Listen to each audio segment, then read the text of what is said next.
sovereignty. So let's build more on sovereignty, because sovereignty ties into the first degree in the student enrollment, right? So a person may say, well, where do you see sovereignty at in that degree? Sovereignty is all throughout the degree, first and foremost, but it's right in the question when it asks us who is the original man. So once again, when the neophyte researches the subject of original, right, and what that means, and you apply it to civilization, it brings you to, first and foremost, it brings you down a rabbit hole. A rabbit hole is nothing but an intellectual journey, right? It is only for the neophytes.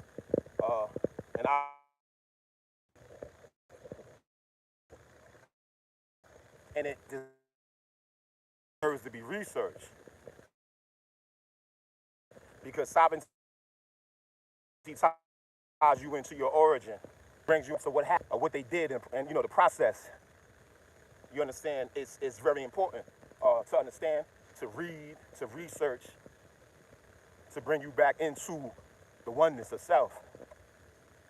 For if you don't do the research, you'll never know. It's a beautiful day.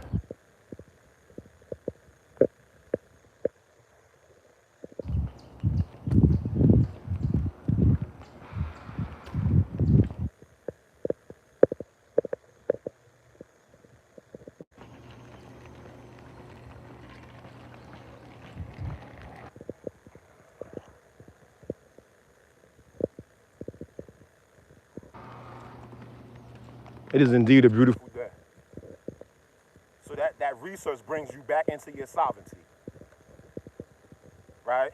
So when you go into the Bible, you see the Bible gives you different descriptions on what sovereignty is, because it gives you different stories about kingship.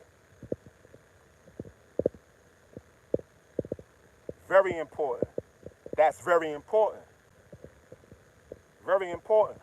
If a person is into the Bible, knows the Bible, knows, how it was put together and the purpose of it.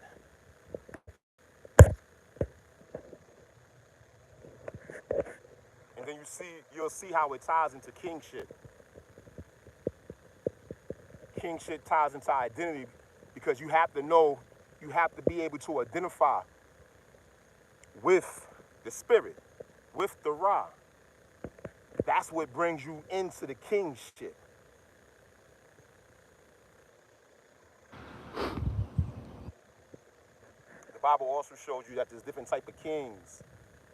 It's many stories that tell you, it explains to you, it expressed through story, on purpose, to show you how different kings conduct themselves. Kingship, sovereignty.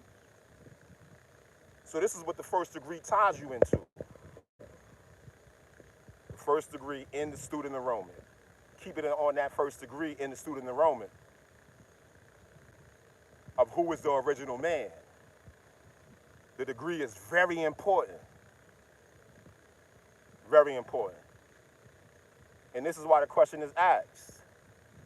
So that sovereignty, the kingship, the celestial seller. Because when you go into the Bible, like for example, they mention Melchizedek. There's many different, Melchizedek, and not even to compare, but if you look at Melchizedek's story, he was iller than Jesus. Although he spoke about Jesus, Melchizedek. Same situation as far as the parables go. Melchizedek, his story is the ill story. And it's just a story. That's the whole purpose. It's a story that's being told through allegorical, symbolical, never literal. You know, I don't think nothing's literal in the Bible. Everything is esoteric. Everything is esoteric. So if you don't, this is why esoteric science has to be studied. It brings you back to the first degree. It brings you back to the first degree. This is how you get to sovereignty, because a poor person will not make it into the kingdom. This is what it says in scripture. A poor mind, poor person will not make it into the kingdom, because a poor mind, poor person never does the research. They don't have the discipline. They don't have the discipline. You feel me? So it makes sense. In that sense, when you understand that, you have to study. And not only study, but you have to apply it. You have to apply it. Application is key. You understand? So it makes sense of them having us trapped inside of that mind state of a Negro, African American, a nigga, and it was other terms they use, like, you know, in the Jim Crow era, and just, you know, if you just connect the dots all the way up to the present. The titles, you know what I'm saying? They was hitting us with them titles for a reason, because the titles put the blocks in front of you that helps you who you really are. We are connected straight to the stars, man. Straight to the stars. So in order to disconnect the person from that, you have to give them a false identity. Like, we don't die, man. That's a trick. You know what I'm saying? Die. What? Light doesn't die? Yo, you crazy, right? The honorable, you know, how to on that for.